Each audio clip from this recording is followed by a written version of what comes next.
actualité bi xalil leen nga xëcc sa micro. nga xëcc micro bi gën laa jege waaw aywa Assane ñu tàmbalee actualité bi ak lu ñu mën a tuddee remaniement au PASTEF. gis nañu Ousmane Sonko changé na un peu la structuration du parti. teg ñu mën a jàppee ces hommes de confiance parce que ku mel ni El Malick Ndiaye mooy le vice-président. poste vice-président yi déjà ñim ci fal donc ma lim leen El Malick Ndiaye Abbas Fall Daouda Ngom Moustapha Sarré. Ce sont les nouveaux vice-présidents du parti PASTEF. Il a aussi nommé des secrétaires généraux. Ayib Daffé, moi, le secrétaire général, également membre du comité exécutif. Khadija Mayekor Diouf, également secrétaire général adjointe. Fadilou Keita, également secrétaire général adjoint. Khadidien Gaye, Bassirou Kébé, Biram Kholoba. Ce sont des secrétaires généraux adjoints de PASTEF. Qui poste secrétaire nationaux, Amadouba. Moom la ñu def le nouveau secrétaire national chargé de la communication poste où il remplace El Malick Ndiaye. Aram Ndoye Gassama itam nekk secrétaire national adjoint chargé de communication du PASTEF. Ousmane Sonko Assane moo tëggaatee nii PASTEF lan moo koy expliquer pour yow ak peut-être ci lan la ñu jëm soo xoolee profil yi mu teg ak fi mu leen teg. waaw jërëjëf Fatou bi naaw bi ñu leen nuyuwaatee bu baax rek am mbégte ñëwaat tey ci altine bi di wax rek ni amul li ñuy wax changement bu mag wala bouleversement wala yooyu daal li si bariwu ci am na ci tuuti nag waaye bariwu ci te dinaa si ñëwaat léegi comme ni nga ko waxee sànq ay homme de confiance am la ak femme de confiance am la teg bu ñu nee homme avec grand H nga xam ni pratiquement boo xoolee ñooñu ñooy ñi ko wër ñi ko waroon démb ñi ko wëraat tey changement bariwu ci bu dul Diomaye yi mu génne foofu parce que Diomaye aussi nekk président de la République nekk président peut-être d'honneur peut-être et tout ça donc ñoom ñoo defaraat bi nag ci cadre tëggaat bi mooy waxoon nañ ko moom lañ jëmmal maanaam dañuy restructurer parti bi waaw comme dañuy restructurer bëggul ñu restructurer dette bi waaye nañuy restructurer parti bi defaraat ko tëggaat ko ku nekk xam yow lan mooy sa responsabilité parce que bu ñu la désigné ba pare dañ lay jox feuille de route. fiche de mission. waaw fiche de mission voilà ta mission ku si nekk xam fooy dale ak fooy yem dafay tax affaire yi leer. mission yi leer liggéey bi leer mooy dans le cadre politique d'autant plus que ñii ñu nommé fii ñu si bëri daanaka ñëpp sax dañu yor ay postes de responsabilité publique aussi dans la gestion. C'est ça. Voilà. Babo Amadou Ba mooy le nouveau coordonnateur du MONCAP. Les cadres. Voilà. Et puis il y a Abbas, Abbas Fall, le maire de Dakar, il y a tous ces gens-là. Nga xam ne Ayib Daffé, le président du groupe parlementaire. Donc voilà. Donc yor nañu ay responsabilité ci institution yi mais aussi surtout ci parti bi. nga xam ni dañuy mener ay mission comme ni ñu ko doon faral di defee au service du parti ñoom ñu restructurer bopp parti parce que mënoo restructurer te commencé woo ci parti bi ci bopp bi waaw boo paree foofu nga wàcc ba wàccee nag nga dem ci base bi évidemment parti daana def quand même ci aada balaa def noonu mu def congrès te ñoom annoncé woon nañ congrès. foofu léegi la am problème tuuti parce que li ko waral mooy il faut un congrès mooy valider. oui. mooy valider parce que congrès boo fa demee chance bi mooy loolu da nga koy rendre public. maanaam day nekk à la suite de l'assemblée générale du parti wala à la suite du congrès du parti. Voilà ce qui est sorti noonu moo gënoon. C'est plus légitime. amoon nañu moyen dem congrès bu ñëw jaayee seeni carte ak def yëpp dem congrès restructurer non seulement organe décisionnel bi mooy bopp bi mais aussi ñu restructurer la base mooy corps bi. boobaa lay ëpp légitimité que nii c'est kan moo ko décidé. Le président. Là c'est unilatéral là il y a un petit problème. Pourquoi il y a un petit problème? xam nga Pastef dafa ñu waxoon ne dañuy def rupture mooy li fi amoon lu si bari dañ koy soppi gi nag dafa war a gën a démocratique. maanaam tey li daan am Sénégal te continuer di am te Pastef jëlewu ko fi waxuma parti état de mais le culte de la personnalité parti bi arrimé à une personne te loolu dañu fi buñ nee PDS la fu xel mi dem. Wade Ablaye Wade buñ nee AFP fu xel yi dem. Niass buñ nee PS fu xel yi dem Tanor ba mu fiy dund yàlla na ko yàlla yërëm après ki mu fi bàyyi. Aminta ak ainsi de suite. parti yi dañuy identifier à des personnes bu ñu nee Idi réew mi doo xalaat kenn ku du Idriss Seck. APR c'est Macky. APR Macky. parti yëpp. mooy parti yëpp rek. boo fii nag boo nee Pastef ñu ni Sonko la sant loolu changé wul parce que décision yu aussi importante dañ ko war a waxtaanee. mais surtout que ñu jëm ci congrès lan moo waral. ñu dëgmal congrès xaar ñu yegg ci congrès bi. ñu décider qu'est-ce qui a bien c'est-à-dire que peut-être congrès bi du gaaw a am. peut-être congrès bi du gaaw a am. congrès aussi c'est lourd organisation préparation tout ça gaaw a am et puis tu mets en jeu tous les postes y compris postu président parti bi boobu sax da nga koy mettre en jeu bu ko defee nit ñi démocratiquement bu ñu la reconduire xam nga ni ko gars yi di defee ak acclamation ovation yi kenn xamul baax na mais yooyu sax baax na boo leen proposer bureau d'accord boo ko mënul nga def ko à la suite d'une assemblée générale mais nag boo toogee ci bureau nga décider génn feuille bi ni diw de mooy lii diw mooy lii diw mooy lii diw mooy lii à partir de ce moment là man damay jàpp ni la fi daan xew moo fi xew ba léegi mooy que Ousmane Sonko moo téye parteem te bu yàggee kat mu nekk patrimoine boppam. mais la décision dit que c'est après approbation du conseil national. waaw on sa réunion du 19 avril. loolu lañ mën a wax di approbation kat mooy conseil national waay révolution ñeexu ñebbe sawla waatu na ko fi ree de daa mel ne ataaya ji neex na tey foofu nga génne révolution ñeexu ñebbe laa na approbation dañoo ñu may weddi ku weddi xam weddi xam lan la ñu war a préparer aussi ba def noonu. bon mooy téye seen parti. parce que dañoo nekk nag ci contrat. mais parti bi mi ngi woon ci ay loxo aussi. si mais web activistes yi ñoo ëppoon. xam nga dafa am révolution bu am ci biir fonctionnement parti politique yi dans le monde depuis États-Unis ak Trump bu njëkk ba mu njëkkee falu ba ci Macron ba ci Trump ak Sénégal Pastef mooy que boo actiful ci réseaux sociaux yi doo falu. web activiste ba ci Obama maa ngi naan Trump Obama la 2008. d'accord boo actiful ci réseaux sociaux yi doo falu léegi nag yow boo faloo ci réseaux sociaux yi ba pare xam gis nga ni ñu def presse classique bi di leen xaw a soofantal noonu. parce que jàpp nañ ne réseaux sociaux yi moo leen fal. à partir de ce moment là yow la ngay am du ay militants classiques ay web activiste ngay am web activiste nag mënoo ko maîtriser léegi nag ñoom dañoo entamer le processus. de reconnaissance pour xam seeni vrai élément ak seen force mën ko mesurer pour xam ku bokk ci ñoom ku ci bokkul et cetera et cetera et cetera loolu mooy processus bi nga xamante ni te li leen ci gën a li leen ci gën a dugal mooy la jomaïsation d'une partie de Pastef dañoo jomaïser ñoom foogoon nañu ñëpp dañuy sonkoriser léegi jomaay moom désonkoriser bopp bi. daal di fexee jéem a désonkoriser ñenn ñi léegi nag ñoom ñu ni Diomaye président boobu na yem ci alliés yi mais bu mu dugg ci biir Pastef yaa ngi dégg. déjà waxoon na ni Pastef dafa am ay clan. Merci léegi nag bëggul ñenn ñi ci Pastef di rejoindre Diomaye parce que Diomaye foofu la jëm. d'accord kon day fidéliser ñi nga xam ne moom. jeex na foog mu téye leen. jeex na day fidéliser.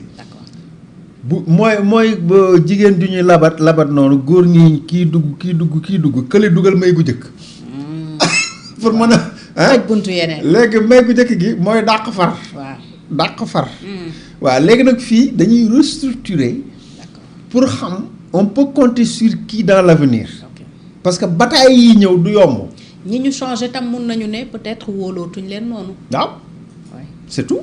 ok dañoo wan tamit ñi ñu wóolu actuellement ak ñi ñu wóoluwul. d'accord loolu day leer parce que il fallait que ñu peut-être leeral mais dañ ko def d'une façon unilatérale. clarification lañ nekk ba ma nee unilatéral mooy dañuy tëju ci bureau def ko dañuy tëju ci bureau diw ma xool diw nangam waaw ainsi de suite peut-être qu'il y a des rapports peut-être qu'il y a des enquêtes peut-être il y a des humeurs des trucs yoo wane ñoo ko Bassirou Kébé xam nga dàq nañ ko ngir Sonko.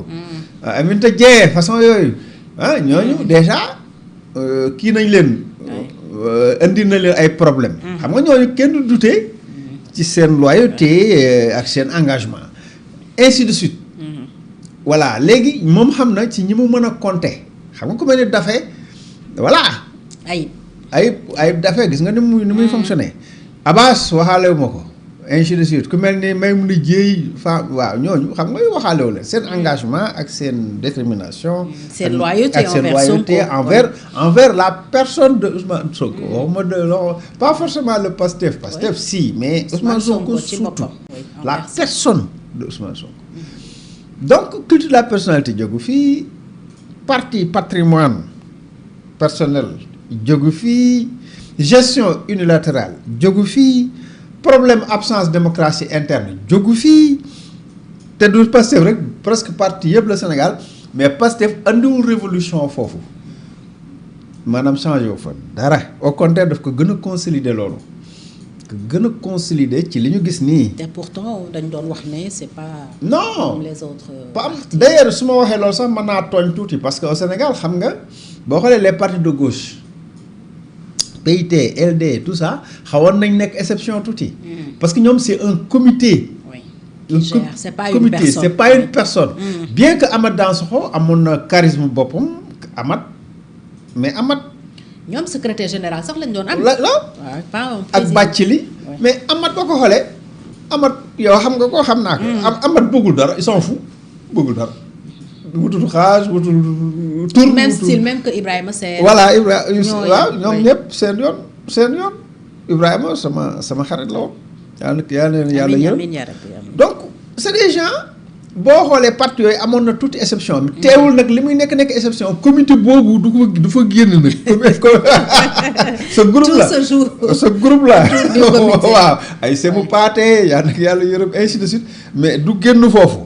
ñooy décider et cetera mais c'est pas forcément une personne boo xam ni bien que kenn dina fës. fële Bathily moo fësal démocratie restreinte. waaw c'est un moindre mal. mais yeneen parti yi moo amul loolu. may créer son parti maa ko moom muut baa mott. bi Mor Ngom doon théoriser ñu ngi koy nuyu. le ministre Mor Ngom.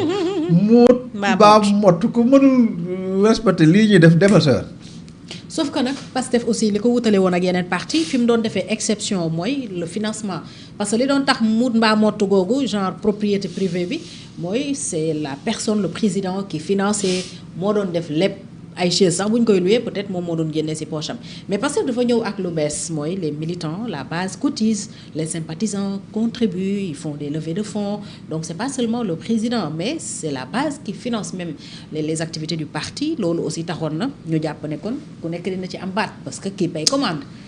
mais Fatou man gaw ma affaire cotisé gaw ma ko waaw. levée de fonds yi. amoon nay levée mais je dis bu fekkoon dañ ko gëm day continuer. Le parti reste un parti privé association privée su fekkoon gëmoon nañ levée de fonds bi kon tey lay gën a takkarnaase. ñu wane ne lu tax leveetuñu fu ñuy jëlee seen i fonds lu tax leveetuñu. peut-être ce sont les responsables qui cotisent. oui mais non kon dañ ko war a. fësal parce que ñi ngi au pouvoir. non dañ ko war a fësal. Ousmane Sonko waxoon na ko dernièrement. ci meetingu stade Léopold Senghor bi. terrain meeting bi. muy ŋàññ ñi doon cotiser. ma ne nañ ko fësal laa wax dama ni levée de fonds loo ci nëbb man su fekkoon levée de fonds yooyu ñu doon wax gëmoon nañ ko ca li daan def dans l'opposition. kon mu continuer te kat déggatoo ko donc man dama si am doute. d'ailleurs sax mosuma gëm yooyu quoi ay levée de fonds yooyu. mosuma gëm non parce que di nga lever ay fonds certes mais je crois que dañ lay dimbali. et moment buñ lay dimbalee amul parti politique fii bu institué bu am doole te amul ay financement yoo xam ne yow waxoo ko. financement yi nga waxul xam nañ ci quelques tuyaux am na chef d'état yoo xam ni fii Afrique dañuy appuyer am nga say xarit am nga say appui am nga say état yu lay jàppale am nga say institution internationale yu lay ay international libéral international social damay joxe exemple rek. yi nga affilié quoi. donte parce que bokk ci international yooyu.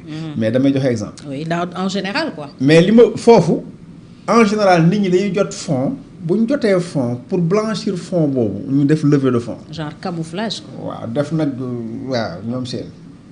camouflé ak. waaw je dis en général. waxuma parce que loolu la def de dama ne en général. noonu lay demee moo tax man gëwma ko. maanaam je ne dis pas que levée de fonds amul. mais man gëwma ko. et li ma gën a conforté ci conviction gëwma ko boobu. mooy dafa continuer wul booy def lu baax kay continuer ko. wala boo faloo war ci ngay gën a war a cotiser xam nga lu tax levée de fonds xam nga lu tax pour ñu ne jëloo xaalisu état bi wala déet. waaw mais fi mu ne kenn waxatuñu si jëm. te Ousmane Sonko créé na benn doute keroog bi mu naan crise bi moo tax dafa annulé toutes ses missions. notamment le meeting. waaw léegi waaw léegi nag crise bu état bi yow léegi. li xaalis état bi ak sa meeting bi nga bëggoon def lu si yoon ñun. voilà moo tax ma ne créé na doute. non y a une confusion. ci wax bi rek. moom ci boppam leerul ci moom. c'est-à-dire que jaxase. ci biir wax ji dafa jaxase lépp. indi na jeexi jaaxase. waaw xam nga wax souligné woon nañu fi benn jour. moom bu nee sama kii bi ma waroon meeting bi ma waroon def Paris sax dama ko annulé parce que damay restructuré. kii damay yaxanal état bi lu si yoonam ci meetingu Pastef à Paris. vous voyez un peu le problème. donc confusion yooyu la ñuy entretenir. lépp rek li ko waral mooy li ma la waxoon au départ mooy dañuy confondre parti bi ak nit ki parti bi ak état bi yépp se confondu au Sénégal lépp se confondu. parti bu si falu da ngay comporté wu en parti état ba pare yow ka créé parti bi danaan sama yëfa muut baa mott ba pare moom mooy xool nag nu muy régler ay problème am interne comme ni nga wax rek chaise yeeg ngénte yeeg dëj yeeg yëpp ku ñu sollicité ko ku ñëw rek ne la waa yow nangam lii waaw ku fattu sax ne la damaa fattu fii bët bi waaw yooyu léegi nga jéem ci dara en revanche kenn du wax kuy wax kenn du wax looy wax lu chef de parti bi décidé moom mooy am léegi nag moom ay frustration interne en réalité day mujj frustration yi feeñ xam nga fi mu nekk nii Pastef frustration Diomaye rek moo feeñagul pratiquement quoi puis le reste moom garaawul ñu ngi ci biir dynamique gu Pastef ba léegi mais boo xoolee frustration Diomaye moom feeñ na Diomaye da ko feeñal ci façon d'une façon soft quoi ci ay façon ba keroog xaw na xuloo bi mu ne voilà am na ñuy xuloog yooyu quoi ak ay xultoog yooyu donc mais mën na am yeneen frustration xam nga yeneen yaa ngi fàttali ko parti APR PDS PS ni mu amee frustration en interne looloo ko waral parce que centralisme bi moo graaw d'autant plus que le Pastef bul fàtte li xewoon temps yi passé il faut ñu souligner ko Pastef dafa dem signer benn alliance stratégique ak parti communiste chinois et donc peut-être Pastef bëgg na fonctionner comme le parti communiste chinois. am orientation maintenant. esprit ak orientation bi nga xam ni peut-être parti communiste chinois fa lay doxee moom mu jéem a doxee noonu. sinon alliance stratégique bi amul sens bu fekkee ñoom mënuñu lay inspirer ci dara. c'est pas la peine.